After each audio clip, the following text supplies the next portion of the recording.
pemerintah Sulawesi Tengah serta seminar hasil kajian koleksi anorganik pada pagi hari ini. Keempat kegiatan ini sekaligus kita pembukaannya pada hari ini. Namun pelaksanaannya 4 hari berturut-turut. Pembukaannya sekaligus dilaksanakan pada hari ini. Kepala UPT Museum, Bapak Ibu hadirin yang kami hormati, bentuk kegiatannya berupa belajar bersama dan seminar dengan tema belajar bersama pakaian tradisional suku Lore. Temanya mengenal pesona pakaian tradisional suku Lore dari masa ke masa. Kegiatan selanjutnya yaitu masih dengan belajar bersama rumah tradisional suku Lore.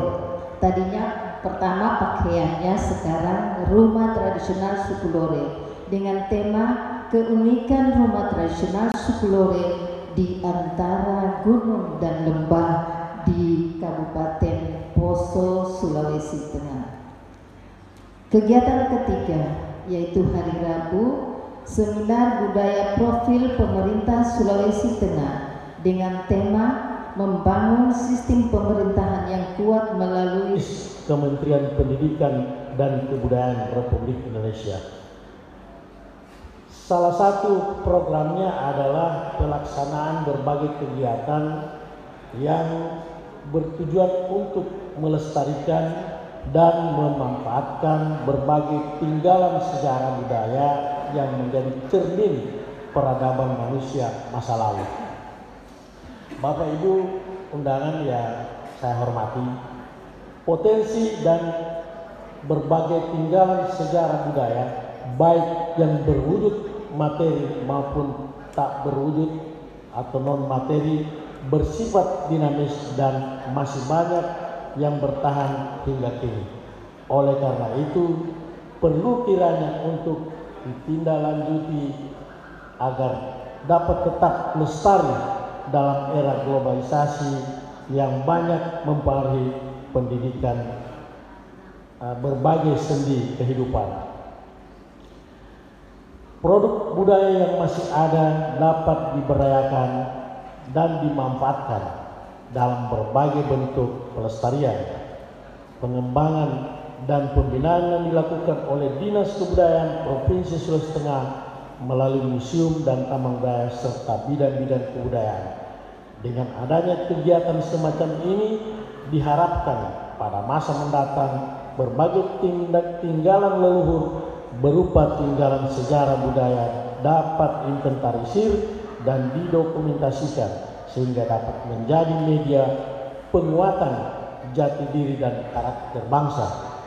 Bapak Ibu yang saya hormati, kegiatan belajar bersama dan seminar merupakan wujud kepedulian dan perhatian kita semua dalam rangka memberdayakan potensi berbagai pakaian tradisional suku Lore.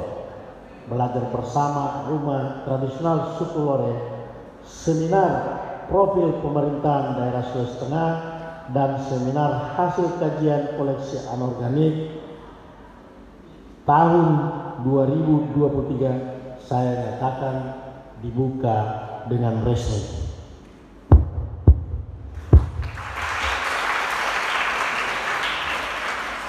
Sekian dan terima kasih. Salam sejahtera untuk kita semua. Wabillahi taufiq wal hidayah. Wassalamualaikum warahmatullahi wabarakatuh.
memang kenapa kami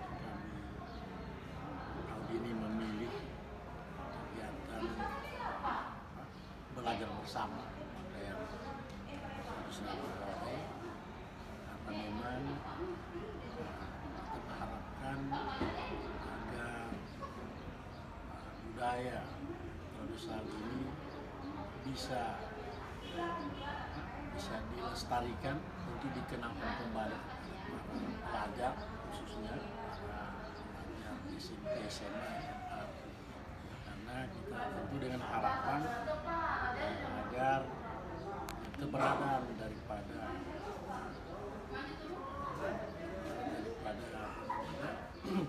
tentang pakaian khususnya lore ini, tradisional lore ini bisa akan tetap menjadi. Tetapi ketika kalian mencoba untuk mentranslate, orang-orang sejarah kebanyakan tidak fasih berbahasa Inggris Pak Minyan, karena kami kadang-kadang language-nya yang kurang bagus, sehingga anak-anak yang ada di sini yang berpotensi tentang bagaimana menuliskan tentang sejarah bisa menghasilkan sebuah not catatan-catatan tentang sejarah, kemudian ditranslatekan dalam bahasa Inggris, kemudian dilempar ke media-media sosial. Nah, itu bisa menjadi penghasilan anak-anak, walaupun kalian tidak mencintai sejarah. Tetapi mudah-mudahan pada hari ini Ibu Eda bertemu dengan kalian, mulai sejak kalian SMA atau SMP, kalian sudah mulai mencintai sejarah. Kita hidup itu nak, selain mendekatkan diri kepada Tuhan, menjadi doktrin kita secara pribadi. Yang kedua adalah mencari uang atau membantu sesama melalui uang. Dengan cara itu anak-anak, misalkan Pak Him yang meneliti tentang kulit kayu, dengan keahliannya dan kemampuannya beliau, dia menyusunnya menjadi sebuah bahan ajar. Misalkan dia dapat uang dari situ nak, bukan sedikit nak. Tetapi ada poin penting dari hasil kerja keras tersebut yang kemudian mungkin dapat sekitar 20 juta, 50 juta, kemudian kita bisa berbagi dengan sesama, paling tidak tetangga, keluarga, kemudian kerabat-kerabat terdekat dari belajar tentang sejarah. Jadi mulailah hari ini mencintai sejarah walaupun cuma konsepnya cuma itu. Kita bermula pertama pada tahun 1893. Cruyff ini seorang misionaris Belanda yang lahir di Jawa. Kemudian melakukan perjalanan ke Sulawesi Tengah, di wilayah Poso, kemudian di wilayah Palu, kemudian Melawi, Napu, dan lain sebagainya. Dia menceritakan bagaimana masyarakat pada zaman itu. Kenapa dia menceritakan masyarakat dengan kebudayaannya? Karena dia memang pendekatannya adalah etnososiolog. Cruyff bukan sejarawan sebenarnya. Cruyff adalah etnososiolog yang menceritakan tentang masyarakat di mana dia berada, menceritakan tentang budaya masyarakat yang ada di tempat dia berada, mulai dari Jawa, Papua, dia ceritakan dan dia kisahkan. Kemudian dari hasil-hasilnya itulah anak-anak, ibu ini menyampaikan bahwa hasil perjalanannya Cruyff itu ke Papua, ke wilayah-wilayah seluruh Indonesia, kemudian menjadi buku petunjuk perjalanan tentang sejarah di Indonesia secara keseluruhan. Terus kemudian melalui itu pula, kemudian Cruyff sebagai seorang antropolog, ada juga mengatakan bahwa Cruyff seorang antropolog, tapi bukan pada dasarnya pendekatan Cruyff sebenarnya adalah sosiolog, etnososiolog, bukan antropolog, tetapi etnososiolog, karena memang berasal dari Belanda kemudian diberangkatkan ke Jawa untuk melakukan pekabaran Injil, bahkan kemudian hingga sampai ke wilayah Napu, Poso dan sekitarnya. Selanjutnya di wilayah dalam perjalanannya tersebut, kemudian Cruyff menyinggahi Besoa, Bada, Kaili, Kulawi dan yang ada di sekitar. Nah, Pak Isan tadi sebenarnya di dalam pembahasan prasejarah berdasarkan peralatan yang digunakan itu sebenarnya dibagi atas 3.